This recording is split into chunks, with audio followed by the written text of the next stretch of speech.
Praise the Lord. കർത്താവായ യേശു ക്രിസ്തുവിൻ്റെ ധന്യമുള്ള നാമം മഹത്വപ്പെടുമാറാകട്ടെ.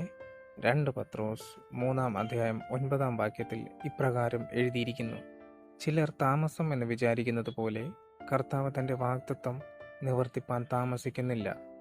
ആരും നശിച്ചു പോകാതെ എല്ലാവരും മാനസാന്തരപ്പെടുവാൻ അവൻ ഇച്ഛിച്ച് നിങ്ങളോട് ദീർഘക്ഷമ കാണിക്കുന്നതേയുള്ളൂ. ഇവിടെ വചനത്തിൽ യേശുവിന് നമ്മോടുള്ള ദീർഘക്ഷമ കാണുവാൻ കഴിയും. വളരെ വ്യക്തമായി പറയുന്നു, ആരും നശിച്ചു പോകാതെ എല്ലാവരും മാനസാന്തരപ്പെടണം എന്ന് ദൈവം ആഗ്രഹിക്കുന്നു. പ്രിയരെ, ഒരു മാനസാന്തര ജീവിതം നയിക്കുവാൻ നിനക്ക് കഴിയുന്നുണ്ടോ? അതോ ഇന്നും ജഡത്തിൻ്റെ സ്വഭാവമാണോ നിന്നിൽ വരുന്നത്? ദീർഘമായി മറ്റുള്ളവരോട് ക്ഷമിക്കുവാൻ നിനക്ക് കഴിയുന്നുണ്ടോ?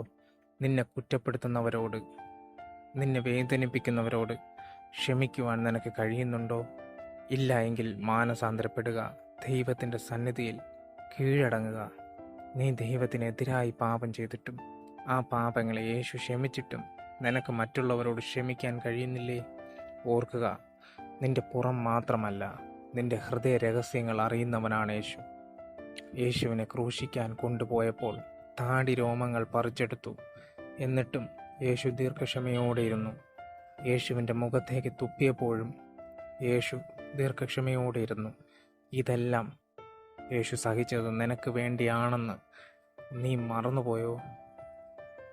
നിനക്ക് ആഗ്രഹമുണ്ടെങ്കിൽ യേശുവിൻ്റെ ദീർഘക്ഷമ നിൻ്റെ ഉള്ളിൽ നിറയ്ക്കുവാൻ യേശുവിന് കഴിയും.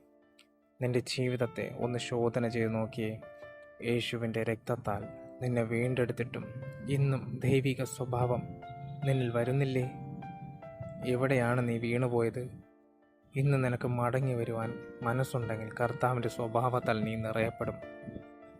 ഇനിയുള്ള ഓരോ സെക്കൻഡും യേശുവിൻ്റെ ആത്മാവിൻ്റെ ഫലങ്ങൾ നിന്നിലൂടെ വരുവാനും ദൈവവചനത്തോട് എതിർത്ത് നിൽക്കുന്നവർ ആകാതെ വചനമനുസരിച്ച് അതിൽ പ്രകാരം ജീവിക്കുന്നവരാകുവാൻ യേശുവിൻ്റെ വരവിൽ മണവാട്ടിയായി കയറിപ്പോകുവാൻ തക്കവണ്ണം ഒരുക്കം പ്രാപിക്കുവാൻ ദൈവം നിങ്ങളെ അനുഗ്രഹിക്കട്ടെ.